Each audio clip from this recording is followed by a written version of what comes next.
In today's video, I'm going to show you how to use the offset effect in Premiere to create a fun and easy film strip transition. So with that, let's get into it.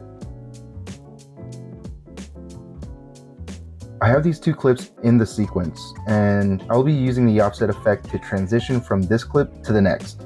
In this panel at the bottom left-hand corner of Premiere, you'll see this icon that looks like a folded square paper. Click on this and you'll get a list of options. We're going to click on the adjustment layer. Let's zoom in on the clips in the timeline. We're going to bring the playhead to the center where the clips meet. Now we're going to go back 15 frames, pressing the back arrow 15 times, and bring the adjustment layer here. Then go back to the center and go forward 15 frames. At this point, let's cut the adjustment layer. Press C on your keyboard for the razor tool, or go here in the Tools panel. Click here to cut, and then delete the rest of the layer.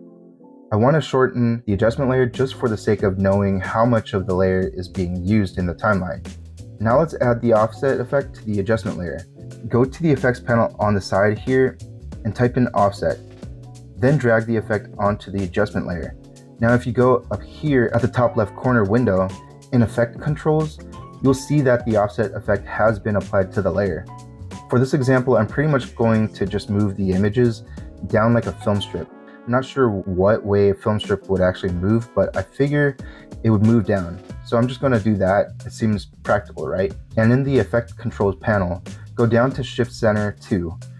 And at the beginning of the adjustment layer, I'm going to go forward 3 frames and then click on the stopwatch looking icon to create the first keyframe.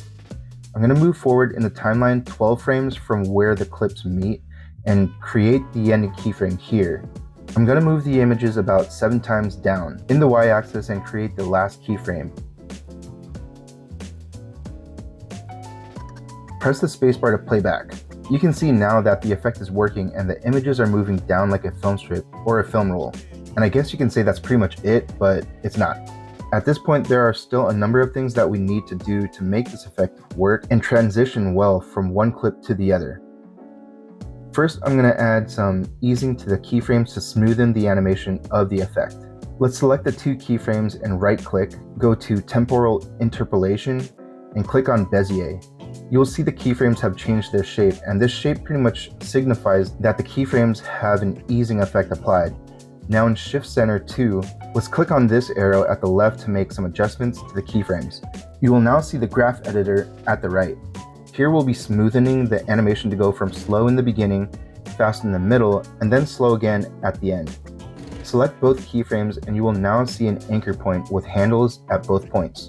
I'm going to start on the starting keyframe and move the handle down to the line and move this as close to the middle. Then click on the ending keyframe and do the same here and move the handle towards the left. This will create a hill-looking peak in the middle of the keyframes. Let's play this back and see what this looks like.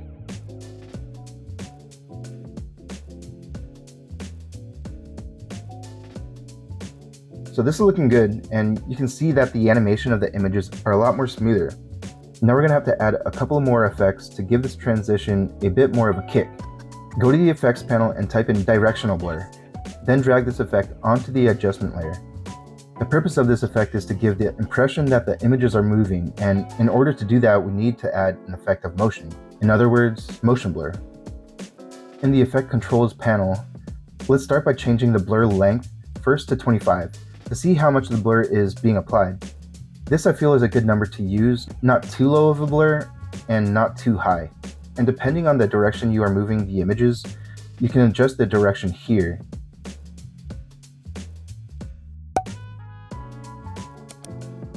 But in this example, we can leave this at 0.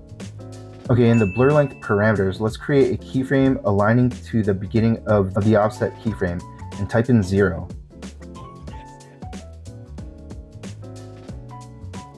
Then go forward about 8 frames, where you can see where the peak starts to form for the offset keyframes, and type in 25. Then go about 6 frames forward and copy the last keyframe and paste it here. I'm going to keep the blur length at 25 for the 6 frames, as this is the peak of the offset movement. Then just as you see the line in the graph start to straighten, this is going to be where the blur will start to fade out. Go to the ending keyframe of offset, and then I'm going to add the ending keyframe for blur length and bring it back to 0. You can just copy the first keyframe and paste it here. Now let's add easing to the keyframes. At the first keyframe, right-click and click on Ease Out. The second keyframe and click on Ease In.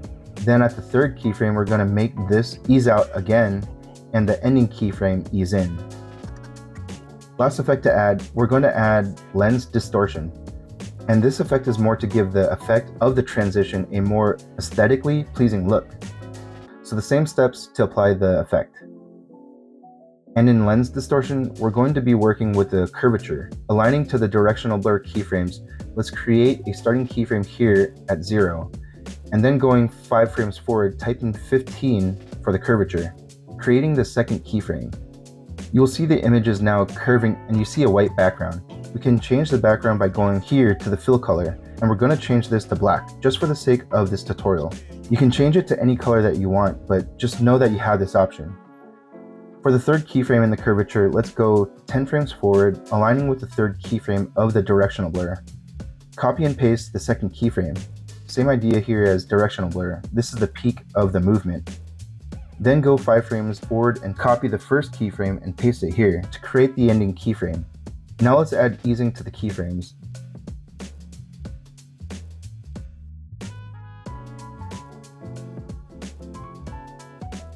But let's play this back and see what it looks like. And there you go. You can add some other elements to this transition like flashing lights or film strip effects like this here.